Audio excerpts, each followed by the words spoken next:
preconceito racial, preconceito de cor, preconceito no salário, todas as meios de comunicação, os negros sempre são discriminados. Então, nós, na alusão ao dia 20 de novembro, quando o nosso escravo, Zumbi Palmares, ele foi morto, em homenagem a isso, vai ser o dia 20 de novembro da consciência negra. E para isso, de várias propostas como café, história e outras artes, nós vamos fazer a melhora do ensino básico. E uma dessas propostas, que é o café, história e outras artes, é baseada em palestras sobre temas determinados como o preconceito racial, que está muito presente na escola e em qualquer âmbito da vida dos alunos.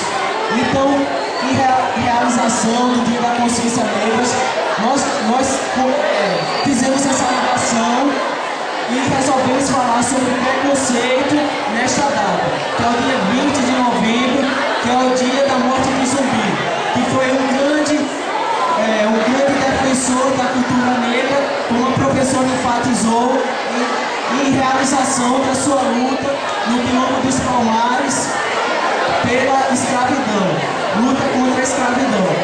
Então, o PIBID, com o projeto programa da CAPES, vinculado pela CAPES, fez com que nós adentrássemos na escola polivalente para que pudéssemos melhorar o ensino básico.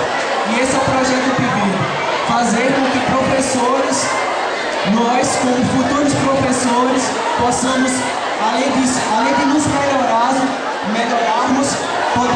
possamos melhorar o ensino básico. Obrigado, pessoal.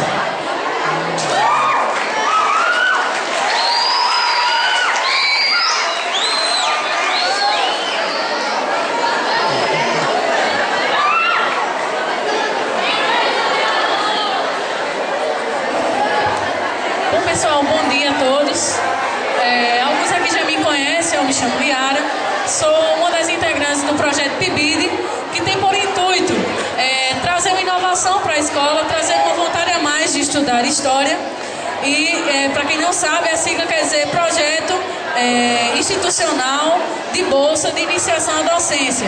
Então, nosso intuito aqui está podendo criar novas táticas, novas estratégias de ensino na área de história.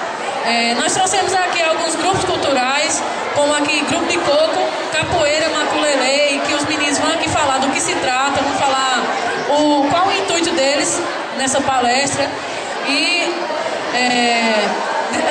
nossa intenção é trazer aqui para o Polivalente a concepção de que o Brasil ele é um mosaico de várias culturas. Então a gente não pode conceber apenas uma verdade, apenas uma realidade. Então a nossa intenção maior é estar aqui quebrando.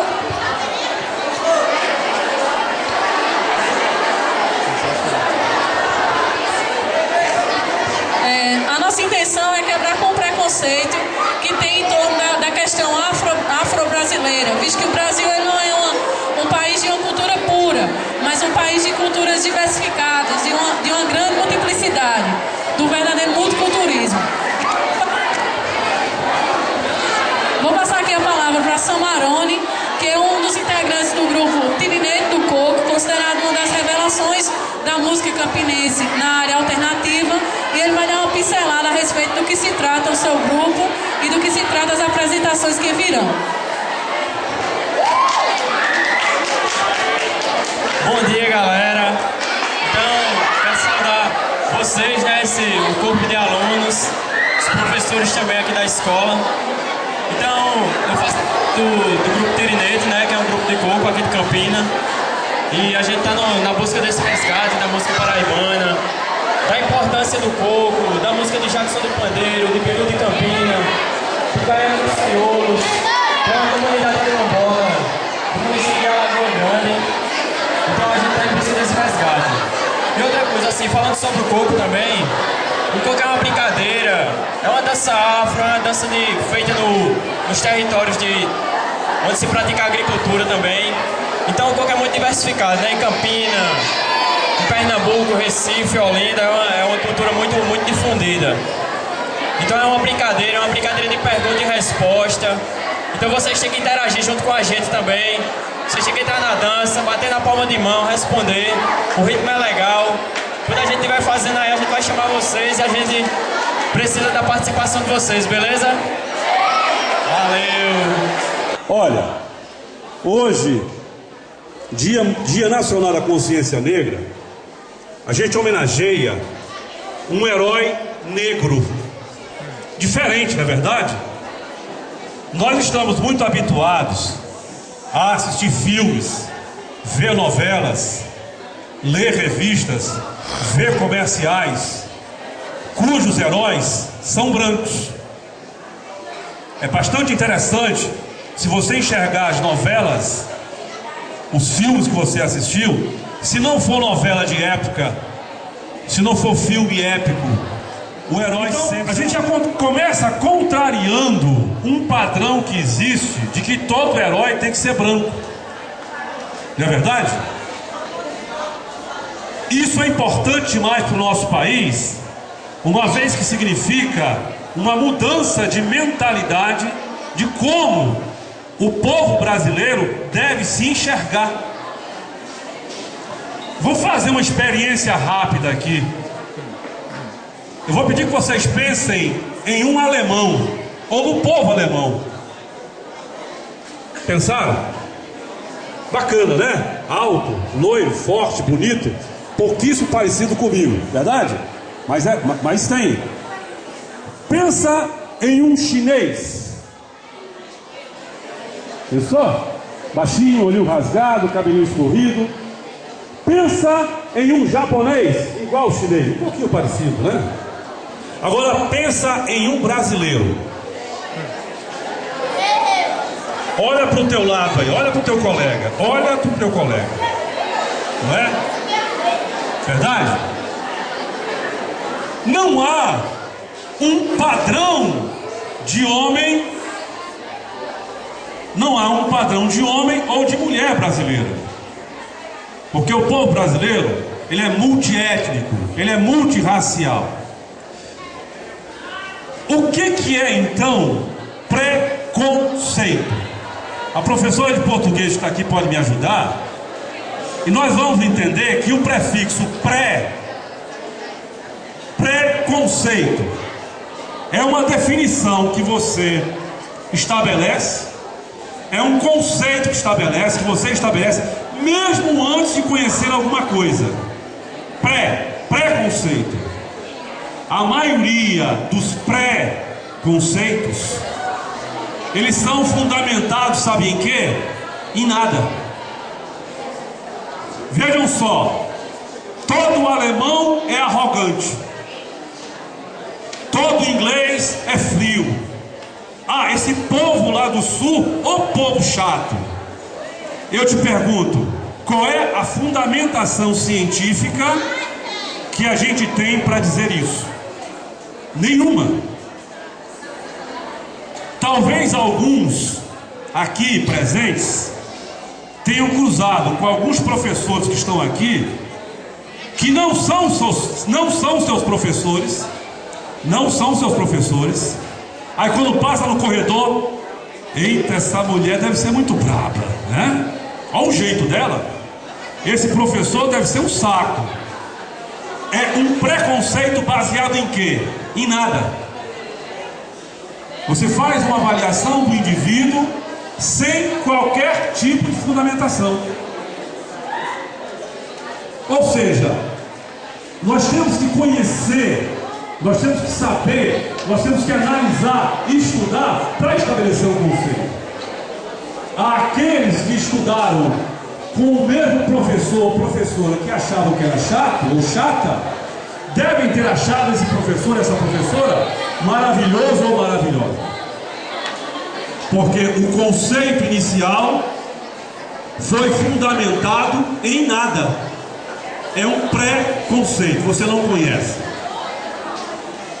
O principal, apesar da questão da data, 20 de novembro, a gente vai avaliar o preconceito racial. mas ele pode ser sexual, ele pode ser por deficiência, pode ser qualquer preconceito. Por que o povo brasileiro é preconceituoso em relação à raça?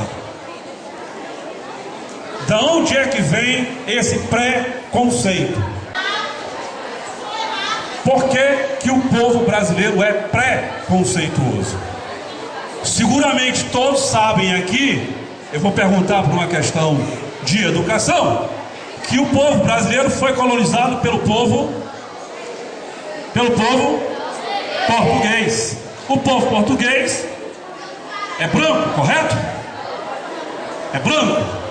Fala português, a religião é católica. O povo português não nos deixou somente a religião católica, a família cujo pai é o cabeça. O povo português também nos deixou, lamentavelmente, um preconceito contra a raça negra.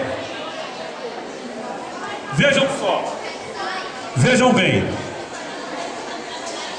quando se fala em escravidão, nós temos que voltar um pouco no tempo e verificar que, por exemplo, na Grécia Antiga, em Roma,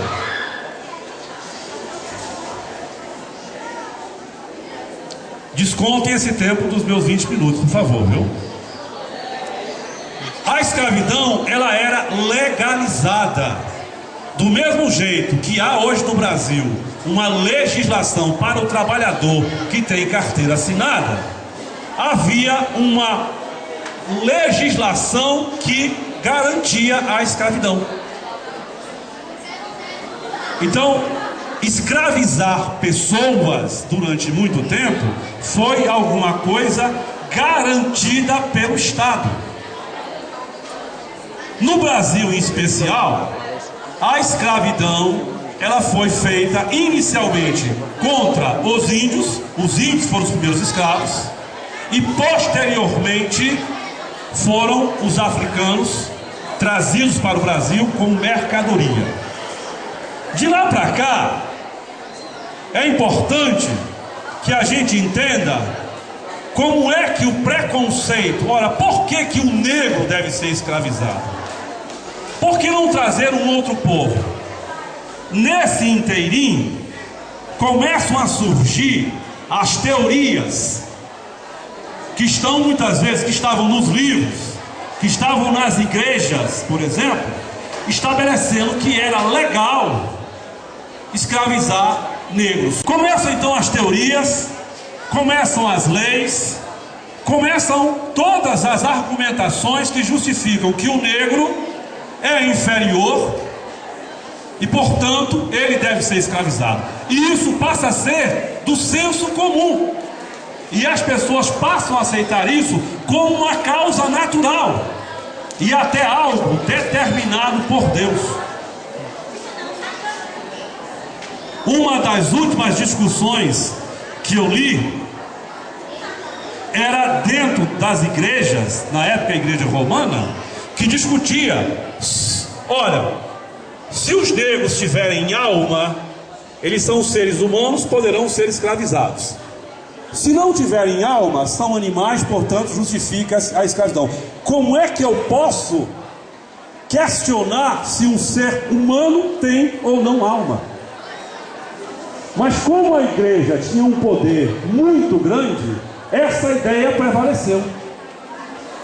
Então a inferioridade, a sub-raça, ela vem desde a antiguidade, passando pelo Brasil colonial, e pasmem, chega aqui, nós encontramos pessoas que acham que pela cor do indivíduo, pela raça do indivíduo, ele é mais ou menos competente, ele é mais ou menos inteligente. Eu, por exemplo, e tenho certeza que o professor Araújo, o professor Albertinho, eu não tenho nenhum preconceito de ter uma direção de escola toda constituída por mulheres, que são muito competentes. Eu não tenho nenhum preconceito de ter uma presidenta mulher. Eu estou muito bem representado. Não é a cor, não é o sexo que traduz a tua inteligência. Não é o teu tamanho. Não é isso que vai fazer de você uma pessoa mais ou menos inteligente. Ora, durante séculos, houve um reforço dessa inferioridade racial, mesmo após a abolição, se hoje as pessoas ainda colocam uma barreira levando em consideração a cor ou o sexo ou a religião, que dirá após a abolição. Mas hoje, por exemplo, lamentavelmente, os números que nós temos mostram que, apesar da abolição ter acontecido, muitas pessoas continuam escravizadas. O bastante é que a gente verifique, por exemplo, o maior número de pobres, o maior número de presos, os menores salários, a maior quantidade de analfabetos. Quando você procura esses números, você vai verificar que, infelizmente, eles correspondem às pessoas negras. Há um reforço disso. O pior de tudo é que esse reforço, ele não é um reforço aberto. Ninguém vai chegar na televisão, ninguém vai chegar no rádio para dizer que os negros são inferiores. Observem os cartazes em que a propaganda da família aparece. Mostra a família, você vai ver que é o pai, a mãe brancos e um casal de filhos brancos. Ora, fora a novela das 6, não vale a novela das 6, que é uma novela de época. Das centenas de novelas que tem por aí, qual delas, personagem principal, é negro ou negra? Essa é a novela de época, lá de época. Tem alguma? Duas em quantas? Em quase 12 horas de novela, você tem uma hora que apresentam um personagem negro como personagem principal. Procurem locutores ou apresentadores de jornal ou televisão, de uma forma geral, negros. Eventualmente o Heraldo Pereira, da Rede Globo, apresenta o Jornal Nacional. Ou o João Santos, lá na Rede Record. Oi? Samuca, aqui na... Exato, obrigado, meu filho, corretamente. Mas frente, por exemplo, a Eliana, a Ana Hickman, a Xuxa, não é? Grande parte são brancos. Quem aqui se considera negro? Quem se considera negro? Obrigado. Quem é que se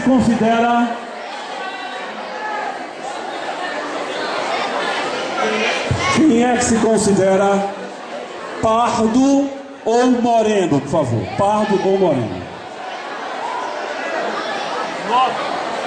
Lóperi.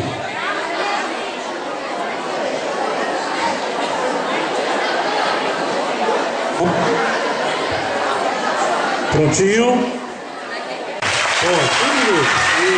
Um minuto. Bom dia. Estamos aqui a convite do pessoal do PIBID, esse programa de História e Educação, para celebrarmos essa data de hoje, que é uma data histórica. Então, no dia 20 de novembro, em algumas cidades, como São Paulo, por exemplo, e o Rio de Janeiro, já é feriado, o 20 de novembro. resta algumas outras cidades também, né, tentarem feriar esse dia. O que é o 20 de novembro para vocês? Talvez você não saiba, muita gente não sabe, mas história e educação, né, essas disciplinas servem para conscientizar a gente. O 20 de novembro é o dia da consciência negra, é o dia em homenagem ao maior lutador, ao maior guerreiro, né, ao maior guerrilheiro da história do Brasil, que foi Zumbi, né, que foi praticamente trucidado, eliminado do quilombo dos Palmares em 1694, mais ou menos. Então, essa data, ela foi entronizada como símbolo da resistência, como símbolo da democracia racial, né? E é por isso que estamos aqui comemorando. E eu trago também esse cartaz, que é da UEPB, que está começando hoje, esse encontro nacional, está aqui, de estudo de história e cultura afro-brasileiras e indígenas.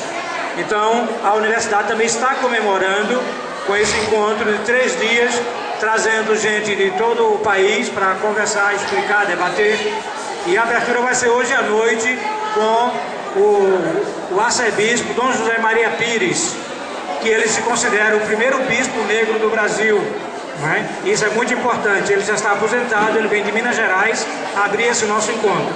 Então, estamos aqui para falar de uma maneira muito rápida, não é? Sobre a questão, me disseram, de preconceito, discriminação, não é? E racismo. Bom, esses são temas polêmicos, não é? Que acontecem diariamente e, ultimamente, alguns temas nacionais têm aparecido que têm provocado discussões e polêmicas, como, por exemplo, vocês ainda não estão nessa fase de pensar, mas as cotas para estudantes negros na universidade. Isso foi criado, isso é oficial, né? Vocês provavelmente não são do ensino médio, então por hora ainda não estão preocupados com isso. Mas isso é uma outra polêmica que vai trazer à tona a questão dessa discussão de preconceito ou não. Bom, sobre esse tema a gente pergunta, qualquer um pode perguntar ao outro: você tem preconceito racial? Todo mundo automaticamente vai dizer: não, eu não tenho preconceito. Mas também vai dizer logo: mas eu conheço alguém que tem. Ou seja, todo mundo não tem, mas conhece alguém que tem. Ou seja, a mesma proporção da sociedade. Todo mundo tem preconceito, não é? Bom, a gente tem que separar o preconceito de racismo. Repare só, o preconceito é uma atitude que você tem, não é? Por exemplo, de falta de respeito para com o outro, a partir de uma temática que você julga, né, que é inferior. Então, por exemplo, é normal, quer dizer, acontece, não é normal, mas acontece frequentemente preconceito sexual. Os homens são mais inteligentes, as mulheres não são. Todo homem quase diz isso, não é isso? Isso é um preconceito, não é? Ou então dizem, as louras são inteligentes, as negras não são. Quase todas as mulheres dizem isso. Então, isso é preconceito. Preconceito de idade, né? Os idosos não dão mais para o trabalho. Ou seja, existem vários tipos de preconceitos. No caso do preconceito racial no Brasil, foi devido à escravização, que foi um sistema econômico que os portugueses inventaram, né? De prender, capturar pessoas na África, seres humanos, e trazerem para serem vendidos no Brasil. Isso durou quase 400 anos e despovoou a África em torno, só para o Brasil, de 4 milhões de seres humanos. A gente tem que levar em conta que o povo negro é o povo mais antigo do mundo, em primeiro lugar. Segundo lugar, o Homo sapiens sapiens, que somos todos nós, não é? O Homo sapiens sapiens tem aproximadamente 150 mil anos de existência, na teoria da evolução. E esses povos, né, que formaram essa espécie chamada Homo sapiens sapiens, esses povos nasceram na África. Então, até hoje, pela pesquisa genética, há povos na África que foram detectados que são remanescentes de 150 mil anos, sem nenhuma mudança genética. Então, entendam, o Homo sapiens sapiens, que nós dizemos que somos, não é? Ele nasce na África. Uma outra questão: a civilização não nasceu na Grécia. Sabiam disso? A civilização nasceu na África. A África do Norte, gente, é África, tá? Então, os nossos historiadores, nossos professores, desde o tempo de Napoleão Bonaparte, que invadiu o norte da África, desde ali começou a se criar um mito de que tudo que foi produzido na África do Norte era branco. É mentira, não é?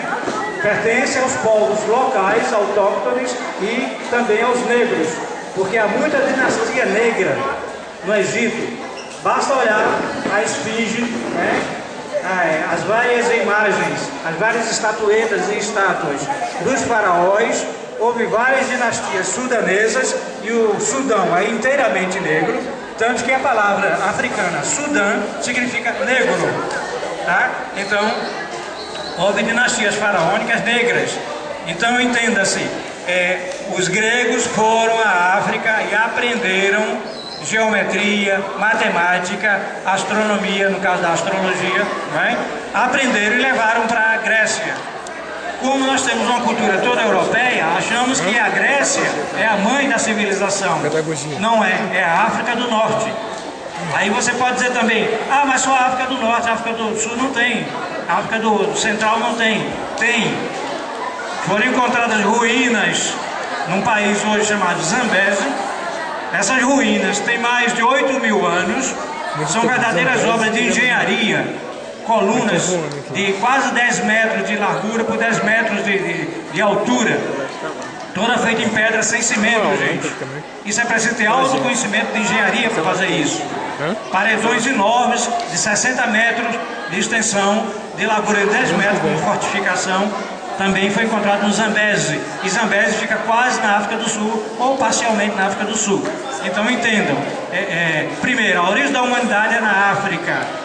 O ser humano nasceu na África, desde o Homo erectus, depois, antes o Homo habilis, depois o Homo erectus, depois o Homo sapiens sapiens, que somos todos nós, de 150.000 anos para cá.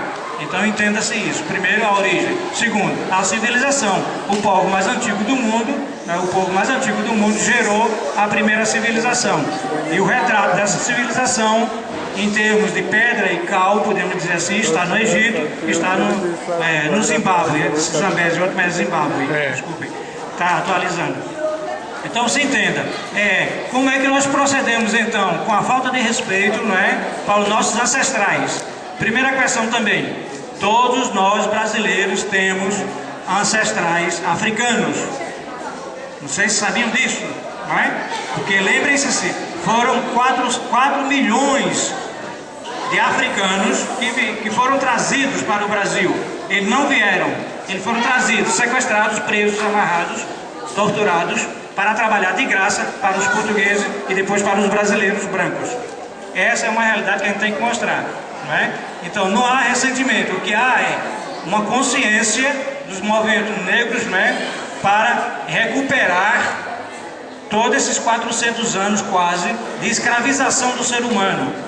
Então, a abolição da escravização no 13 de maio foi uma atitude boa política, mas foi incompleta. Quase 1 milhão de africanos e afro-brasileiros, em 1888, foi liberado do trabalho forçado e torturado. Só isso. O resto não. Então essas famílias, quase 1 milhão de pessoas, saíram sem nada, sem dinheiro, sem roupa, sem casa, sem remédio, sem escola, sem nada, sem nenhum capital. A política brasileira não tratou nada disso. Só fez isso aí, acaba com o trabalho escravizado, e se acabou.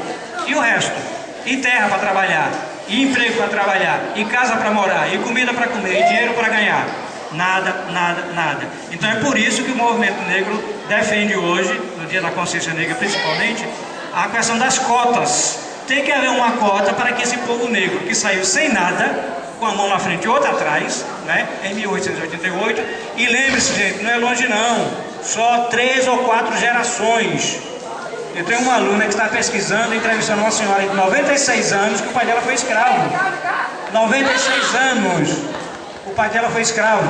Entenda-se isso. A gente pensa, acabou a escravização, está longe. Tá não, não está longe. Aqui mesmo no Catolé, eu entrevistei uma senhora há um tempo atrás, há 20 anos atrás, na verdade, e ela era neta de João Carga d'Água. João Carga d'Água foi o líder aqui em Campina Grande do movimento Quebra-Quilos. Ele era negro, e essa senhora era negra. Então eu entrevistei a neta, de 20 anos atrás, entrevistei a neta, portanto, de uma pessoa que, se não foi escravo, já estava libertado da escravização naquela época, né? E que fez uma rebelião em Campina Grande em 1864. Então entenda, o fim da escravização não está longe, mas nesses 120 anos, a população negra não ganhou nada. Foi botada para fora do emprego, se a gente pode chamar nessa linguagem vulgar, com um pé atrás, simplesmente. Não botaram nada, não deram dinheiro, não deram capital, não deram nada. Então, nesses 120 anos, como é que 1 milhão de seres humanos, aproximadamente, pode chegar ao patamar de ser capitalista, de ter empresa, de ter uma família tradicional e tudo isso? Então, entenda, o preconceito, embora eu não tenha me aprofundado nisso, está entendendo? Ele é bastante injusto, porque estamos injustiçando cada vez mais um povo que durante quase 400 anos trabalhou açoitado, preso, acorrentado, para fazer a economia do país. O país enriqueceu e depois liberaram esse povo sem nenhuma indenização. Então o que o movimento negro procura é uma indenização. Lembre-se que os judeus da Segunda Guerra Mundial, que foram exterminados quase por Hitler, quase 6 milhões de judeus, esses judeus tiveram direito a como é que eu chamei agora? Esqueci agora, desculpa. A indenização, pronto, chegou a palavra. Eles tiveram a indenização, tá? Foram roubados, saqueados, mortos, fascinados, os judeus. 4 milhões de seres humanos foram trazidos da África, sequestrados, presos, torturados com ferro quente e tudo, e não há nenhuma indenização. Estão entendendo a lógica? Eu não vou explicar bem o que é discriminação, mas se vocês compreendem essas palavras que eu estou dizendo agora, desse histórico do povo mais antigo do mundo que está sendo desrespeitado, da primeira civilização do mundo que está sendo desrespeitado, do povo que fez a maior economia do país que está sendo desrespeitado. Então, eu pararia agora aqui para ver se há alguma pergunta, algum questionamento que a gente responderia. Eu creio que mais ou menos é essa proposta que eu vinha falar aqui. Muito obrigado.